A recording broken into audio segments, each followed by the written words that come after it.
श्री गणेशाय नमः। श्री सिद्ध कुंजिका स्तोत्र दूसरा अध्याय। देवताओं के तेज से देवी का प्रादुर्भाव और महिषासुर की सेना का वध। ओम मध्यम चरित्र के विष्णु ऋषि महालक्ष्मी देवता उष्णिक छंद शाकंभरी शक्ति दुर्गा बीज वायु तत्व तथा यजुर्वेद स्वरूप है। श्री महालक्ष्मी की प्रसन्नता के लिए मध्यम चरित्र के पाठ से में इसका विनियोग है। मैं कमल के आसन पर बैठी हुई प्रसन्न मुख वाली महिषासुर मर्दिनी भगवती महालक्ष्मी का भजन करता हूँ, जो अपने हाथों में अक्षमाला, फरसा, गदा, बाण, वज्र, पद्य, धनुष, कुणिका, दंड, शक्ति, खड्ग, ढाल, शंख, घंटा, मधुपात्र, शूल, पाश और चक्र धारण करती हैं। ऋषि कहते हैं, पूर्व काल में देवताओं तथा असुरों में पूरे 100 वर्षों तक घोर संग्राम हुआ था। उसमें असुरों का स्वामी महिषासुर था और देवताओं के नायक इंद्र थे। उस युद्ध में देवताओं की सेना महाबली असुरों से परास्त हो गई। संपूर्ण देवताओं को जीतकर महिषासुर इंद्र बन बैठा। तब पराजित देवता प्रजापति ब्रह्मा जी को आगे करके उस स्थान पर गए जहां भगवान शंकर और विष्णु विराजमान थे। देवताओं ने महिषासुर के पराक्रम तथा अपनी पराजय का यथावत वृत्तांत उन दोनों देवेश्वरों से विस्तार पूर्वक कह सुनाया।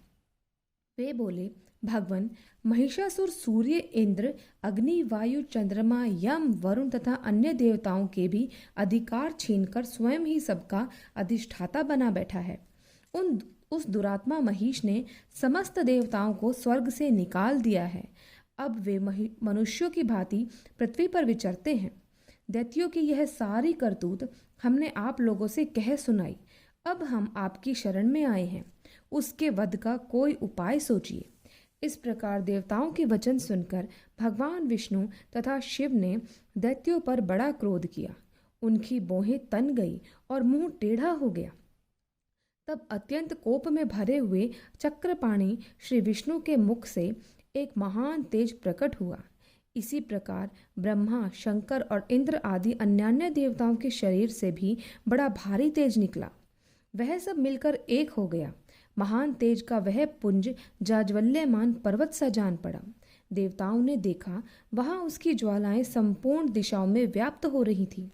संपूर्ण देवताओं के शरीरों से प्रकट हुए उस तेज की कहीं तुलना नहीं थी।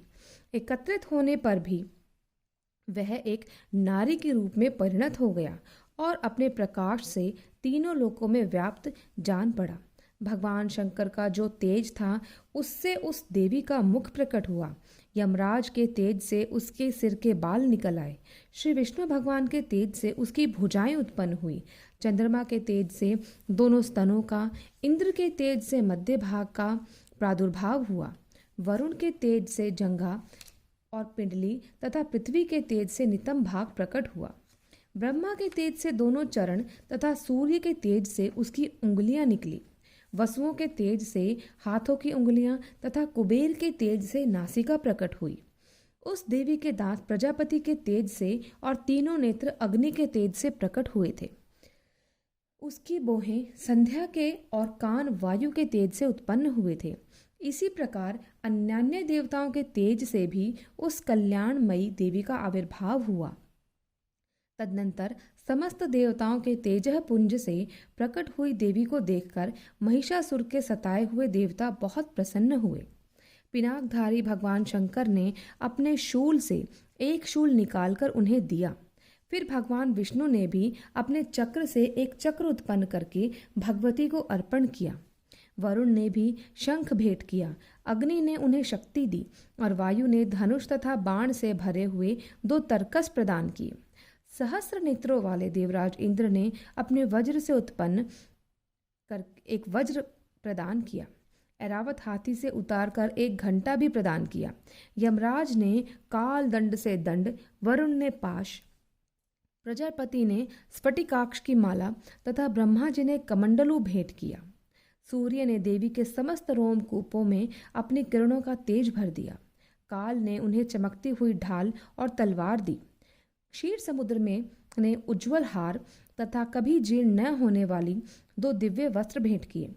साथ ही उन्होंने दिव्य चूड़ामणि, 2 कुंडल, कड़े, उज्जवल अर्धचंद्र, सब बाहुओं के लिए केयूर, दोनों चरणों के लिए निर्मल नूपुर, गले की सुंदर हसली और सब अंगुलियों में पहनने के लिए रत्नों की बनी अंगूठियां भी दी। विश्वकर्मा ने उन्हें अत्यंत निर्मल फरसा भेंट किया। साथ ही अनेक प्रकार के अस्त्र और अभेद्य कवच दिए। उनके सिवा समस्त मस्तक और वक्षस्थल पर धारण करने के लिए कभी न कुमलाने वाली कमलों की मालाएं दी। जल्द ही सागर ने उन्हें सुंदर कमल का फूल भेंट किया। हिमालय ने सवारी करने के लिए सिंह तथा भांति भांति के रत्न समर्पित किए।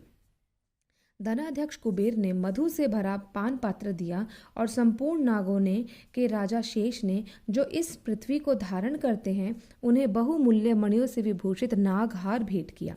इसी प्रकार अन्य देवताओं ने भी आभूषण तथा अस्त्र शस्त्र देकर देवी का सम्मान किया।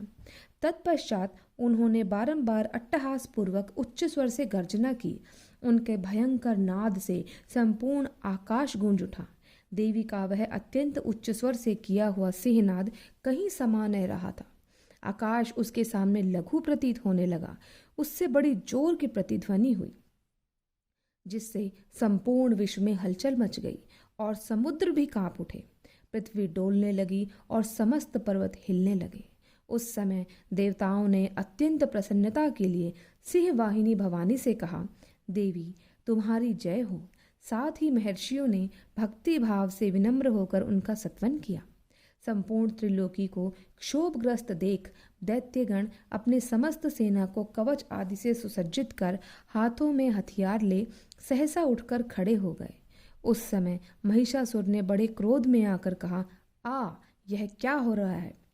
फिर वह संपूर्ण असुरों से घिरकर उस सिंहनाद की ओर लक्ष्य करके दौड़ा और आगे पहुंचकर उसने देवी को कहा, जो अपनी प्रभा से तीनों लोगों को प्रकाशित कर रही थी।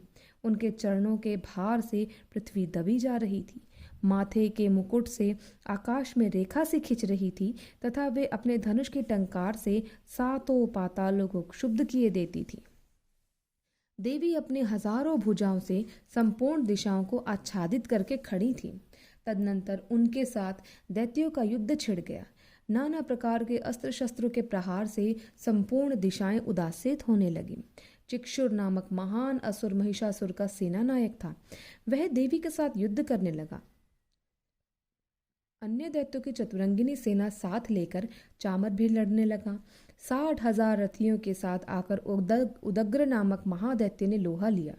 1 करोड़ रथियों को साथ लेकर महाहनु नामक दैत्य युद्ध करने लगा, जिसके रोए तलवार के समान तीखे थे। वह असीलोमा नाम का महादैत्य 5 करोड़ रथी सैनिकों सहित युद्ध में आ डटा। 60 लाख रथियों से घिरा हुआ बाष्कल नामक दैत्य भी उस युद्ध भूमि में लड़ने लगा। पारिवारित नामक राक्षस हाथी सवार और घुड़सवारों के अनेक दलों तथा 1 करोड़ रथियों की सेना लेकर युद्ध करने लगा। बिडाल नामक दैत्य 5 अरब रथियों से घिरकर लोहा लेने लगा। इनके अतिरिक्त और भी हजारों महादैत्य रथ, हाथी और घोड़ों की सेना साथ लेकर वहां देवी के साथ युद्ध करने लगे। स्वयं महिषासुर उस रणभूमि में कोटि कोटि सहस्र रथ, हाथी और घोड़ों की सेना से घिरा हुआ खड़ा था। वे दैत्य देवी के साथ तोमर, भिंदीपाल, शक्ति, मूसल, खड़ग, परशु, पट्टीश आदि अस्त्र शस्त्रों का प्रहार करते हुए युद्ध करने लगे। कुछ दैत्यों ने उन पर शक्ति का प्रहार किया, कुछ लोगों ने पाश फेंके, तो कुछ दूसरे दैत्यों ने खड़ग प्रहार करके देवी को मार डालने का उद्योग किया। देवी ने भी क्रोध में भरकर खेल खेल में ही अपने अस्त्र शस्त्रों की वर्षा करके दैत्यों के वे समस्त अस्त्र शस्त्र काट डाले। उनके मुख पर परिश्रम या थकावट का रंच मात्र भी चिन्ह नहीं था। देवता और ऋषि उनकी स्तुति करते थे और वे भगवती परमेश्वरी दैत्यों के शरीर पर अस्त्र शस्त्रों की वर्षा करती थी। देवों का वाहन सिंह भी क्रोध में भरकर गर्दन के बालों को हिलाता हुआ असुरों की सेना में इस प्रकार विचरने लगा, मानो वनों में दावानल फैल रहा हो। रणभूमि में दैत्यों के साथ युद्ध करती हुई अंबिका देवी ने जितने निःश्वास छोड़े, वे सभी तत्काल सैकड़ों हजारों गणों के रूप में प्रकट हो गए और परशु, भिंदीपाल, खड़ग और पट्टेश आदि अस्त्रों द्वारा असुरों का सामना करने लगे। देवी की शक्ति से बढ़े हुए वे गण असुरों का नाश करते हुए नगाड़ा और शंख आदि बाजे बजाने लगे। उस संग्राम महोत्सव में कितने ही गण मृदंग बजा रहे थे। तदनंतर देवी ने त्रिशूल से, गदा से, शक्ति की वर्षा से और खड़ग आदि से सैकड़ों महादैत्यों का संहार कर डाला। कितनों को घंटे के भयंकर नाद से मूर्छित करके मार गिराया। बहुतेरे दैत्यों को पाश में बांधकर धरती पर घसीटा। कितने ही दैत्य उनकी तीखी तलवार की मार से दो दो टुकड़े हो गए। कितने ही गदा की चोट से घायल हो धरती पर सो गए। कितने ही मूसल की मार से अत्यंत आहत होकर रक्त वमन करने लगे। कुछ दैत्य शूल से छाती फट जाने के कारण पृथ्वी पर ढेर हो गए। उस रणांगण में बाण समूहों की वृष्टि से कितने ही असुरों की कमर टूट गई। बाज की तरह झपटने वाले देव पीड़क दैत्यगण अपने प्राणों से हाथ धोने लगे।